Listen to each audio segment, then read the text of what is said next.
Olá pessoal, tudo bem? Professor Rony Charles, é um prazer tê-los em nossa pós-graduação EAD, que está sendo construída com muito carinho pelo professor Jacobi, pelo professor Murilo Jacobi, por mim, por toda a equipe do CERS, né, para que vocês possam ter a melhor pós-EAD em licitações e contratos do país, né. Para isso que nós convidamos grandes professores, grandes nomes na área de licitações e contratos, que abordarão temas fundamentais e temas também bem específicos para propiciar a você o conhecimento necessário para o seu aperfeiçoamento profissional. É uma honra, é uma alegria estar compartilhando esse conhecimento com todos vocês, tá, pessoal?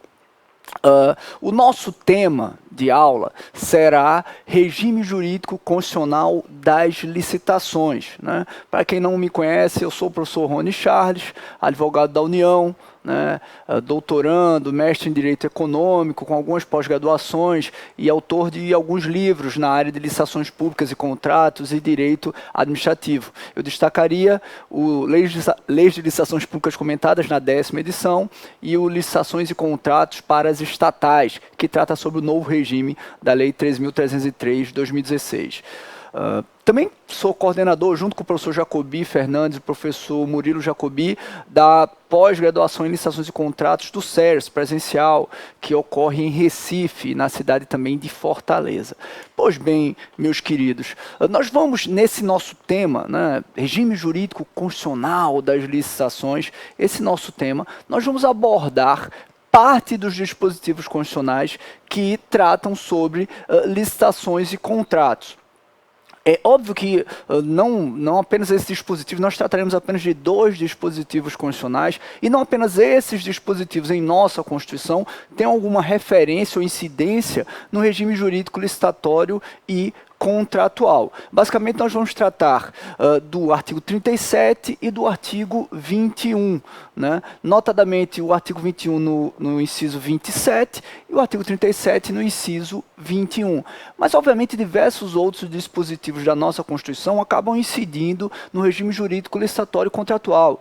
O artigo 37, por exemplo, que é aplicável à administração pública, tem diversos de seus dispositivos que afetam, sim, o regime jurídico administrativo, assim como as próprias garantias fundamentais estabelecidas no artigo 5º também podem, de certa forma, adentrar a atuação da administração pública nas licitações e contratos. Por exemplo, a garantia ao direito ao contraditório e à ampla defesa, que consta como direito fundamental, obviamente restringe a possibilidade de aplicação de sanções administrativas pelos órgãos públicos, pela administração pública. Enfim, há diversos dispositivos constitucionais que afetam, que incidem sobre o regime jurídico licitatório e contratual. Mas nesta nossa aula, nós buscaremos aprofundar o estudo sobre 2 dispositivos em específico, né, abordando seus reflexos, seus principais reflexos para uma reflexão, para um pensamento, construir um pensamento acerca da incidência desse regime jurídico constitucional em nossas licitações. E o primeiro dispositivo é o artigo 22, notadamente no inciso 27. O que diz o artigo 22 da Constituição? Compete privativamente à União legislar sobre. E aí o artigo 22 possui diversos incisos estabelecendo determinadas matérias sobre as quais a União detém competência privativa para legislar. E como ocorre isso em relação à licitação? Consta lá no inciso 27, né, que compete privativamente à União legislar sobre normas gerais de licitação e contratação em todas as modalidades para as administrações públicas direta, autárquica, fundacional da União, Estados, Distrito Federal e municípios, obedecido o disposto no artigo 37, inciso 21, que nós falaremos logo depois, e para as empresas públicas e sociedades de economia mista, nos termos do artigo 173, parágrafo 1º, inciso 3. É um dispositivo muito interessante e que merece alguns destaques, né? Primeiro, É um dispositivo que está lá no artigo 22, no rol do artigo 22, então ele trata sobre a competência privativa da União para legislar sobre determinado tema e faz uma divisão, como nós vimos agora há pouco, em relação à administração direta e indireta e às estatais, notadamente aquelas indicadas pelo artigo 173. Né? E isso vai, inclusive, ser fundamento para que nós tenhamos um regime jurídico licitatório contratual específico para as estatais com a nova Lei 13.303 de 2016. Tá, pessoal?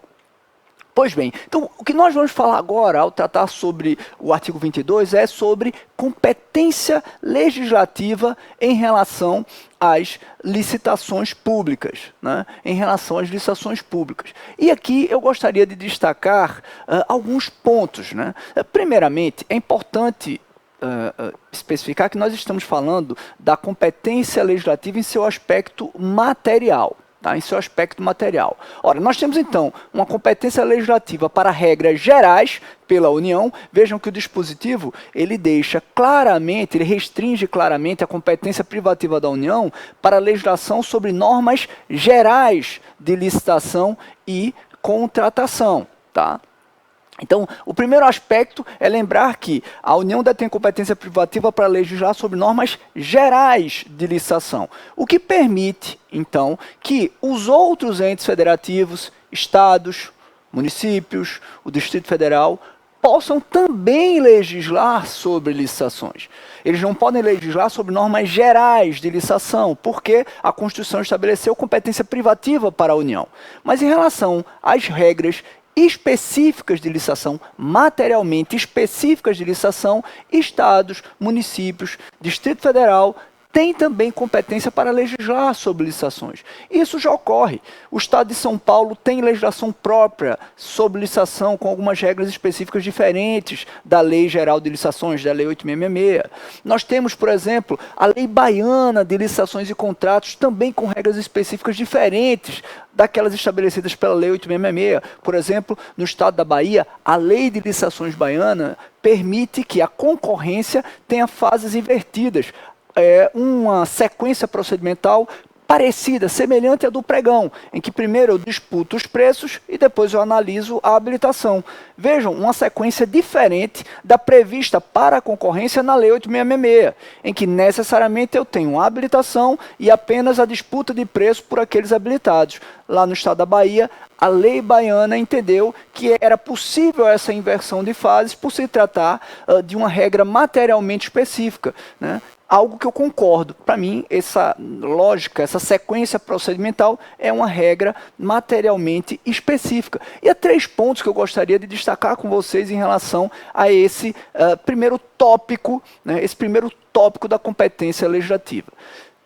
O primeiro ponto é que, ao falar sobre normas gerais, o nosso constituinte não está fazendo referência ao aspecto de resolução de antinomia entre as regras. Então, o primeiro ponto que eu preciso é diferenciar a generalidade material definida pelo nosso constituinte da generalidade enquanto critério de resolução de antinomia identificada na teoria geral do direito. Ora, uma coisa é a utilização da generalidade como um dos critérios de resolução de antinomia, né? Nós costumeiramente ouvimos falar isso, o critério da especialidade ou generalidade, né? Norma especial se sobrepõe à norma geral, o critério hierárquico, norma superior se sobrepõe à norma inferior, né? Critério cronológico, norma mais recente se sobrepõe à norma mais antiga. Esses critérios identificados na teoria geral do direito para a resolução de aparente antinomias entre as regras não têm relação com esta competência constitucional para legislar. O que o constituinte aqui fez referência foi a generalidade material. A generalidade material. O que isso significa? Significa que a competência é privativa da União para tratar sobre regras materialmente gerais. Regras materialmente gerais, o que permite uma competência legislativa residual de estados e municípios para tratar sobre aquelas normas, aquelas regras materialmente específicas, mesmo inclusive com regras diferentes da definida pelo legislador federal. Isso ocorreu, como eu já disse agora há pouco, no estado da Bahia, em que a lei estadual previu uma inversão de fases na concorrência, com a disputa de preço ocorrendo antes da avaliação da habilitação dos licitantes. Tá? Muito interessante. Então é possível sim, há uma competência legislativa de estados, municípios e do Distrito Federal para tratar sobre as regras materialmente específicas de maneira diferente do que consta na lei federal. Em relação às regras materialmente gerais, aí a competência privativa para legislar é da União. Mas aí uma outra questão, um outro ponto importante para reflexão, para aprofundamento. Ora, qual o limite, o que seria exatamente esta generalidade material, né? O que seriam essas regras materialmente gerais, estabelecidas como de competência privativa da União para legislar? Essa é uma questão ainda um pouco tortuosa. Por quê? Porque o nosso legislador não definiu exatamente quais são as suas regras materialmente gerais e quais são as suas regras materialmente específicas. A Lei 8.666 ou a Lei 13.303 de 2016, a Lei das Estatais, elas não explicam direito, não definem, não explicam, não indicam quais seriam as suas regras materialmente gerais, quais seriam as suas regras materialmente específicas. Na verdade, até a Lei das Estatais, a Lei 13.303 de 2016, ela em um determinado ponto tenta falar sobre normas, regras gerais de licitação, tratando sobre regras materialmente específicas, mas é que ela está fazendo relação ali, em um determinado ponto, a regras gerais, enquanto em outros ela falará especificamente sobre obras de serviço de engenharia, especificamente sobre aquisição, enfim. Ela está falando dentro do seu corpo e não para competência legislativa. Da mesma forma, eu repito, não estou falando em relação ao critério de generalidade para antinomia. Por exemplo, a Lei 13.303, a Lei das Estatais, ela é uma regra especial em relação à Lei 8.666, para fins de solução de aparente antinomia, mas claramente boa parte dos seus dispositivos, grande parte dos seus dispositivos, envolve normas, regras materialmente gerais, que realmente competem privativamente à União legislar. Então percebam que a grande questão aqui não é o critério de antinomia, o critério de resolução de antinomia. A grande questão aqui é o critério material. Essa regra é uma regra materialmente geral ou é uma regra materialmente específica? E o nosso legislador não definiu isso claramente, né? Quem tem feito isso é a doutrina e a jurisprudência. Autores como o professor Jacobi Fernandes, o professor Gessé Torres Pereira Júnior, Marçal Justem Filho, o professor Victor, que também é professor da nossa pós-graduação. Eu também tenho feito isso em meu livro, Legislações Públicas Comentadas. Nós temos tentado apontar algumas regras que são claramente materialmente gerais e outras regras que são claramente materialmente específicas, mas haverá sempre uma zona cinzenta. Nós temos, por exemplo, digamos, mais ou menos sedimentado na nossa doutrina ou na nossa jurisprudência, que a criação de modalidade é uma regra materialmente geral. Por isso, inclusive, quando a União inicialmente criou o pregão apenas para órgãos e entes federais, ela foi objeto de crítica. Por quê? Estados e municípios questionaram, ora, União, a competência para normas gerais é apenas sua, é privativa sua.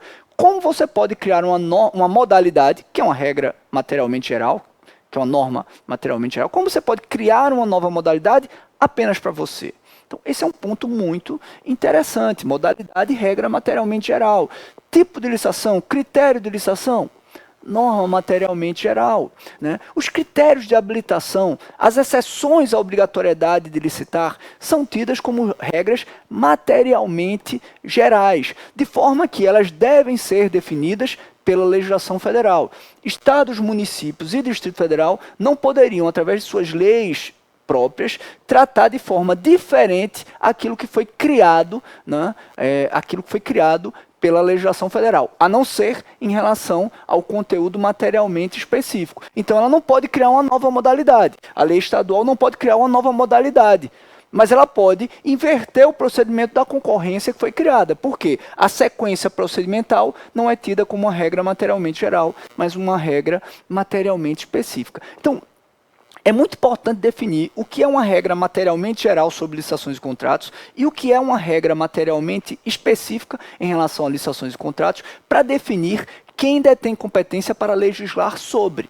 Então, se eu tenho alguns pontos já mais ou menos sedimentados, como que caracterizados como regras materialmente gerais, criação de modalidade, critério de licitação, o TCU entende que o prazo máximo de validade da ata é uma regra materialmente geral, o estabelecimento de sanções administrativas, os parâmetros de habilitação, se essas são regras, são temas, pontos, assuntos que envolvem regras materialmente gerais, há também diversas outras regras que envolvem conteúdo materialmente específico.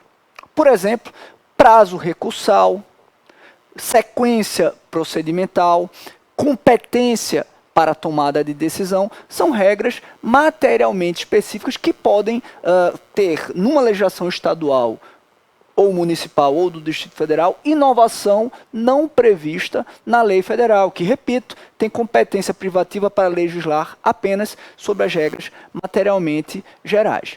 E o terceiro ponto envolve o não exaurimento da competência legislativa privativa. Não exaurimento. Ora, quando o legislador federal estabelece uma lei sobre licitações, não significa que ele não possa estabelecer posteriormente uma outra lei sobre licitações. Isso é muito óbvio para quem atua com licitações públicas, pois, além da Lei Geral de Licitações, a chamada Lei 8666 de 93, nós temos também outras legislações aprovadas pelo nosso Congresso Nacional. A Lei 10.520 do Pregão, a Lei do RDC, a Lei 12.462, temos Lei de Licitações para Publicidade, temos a Lei 13.303 de 2016, a Lei das Estatais, que também trata sobre licitações e contratos. Então, temos diversas regras sobre licitações e contratos que não foram exauridas. Essa competência legislativa não foi exaurida, pela aprovação de uma Lei Geral de Licitações, que no caso, pelo menos por enquanto,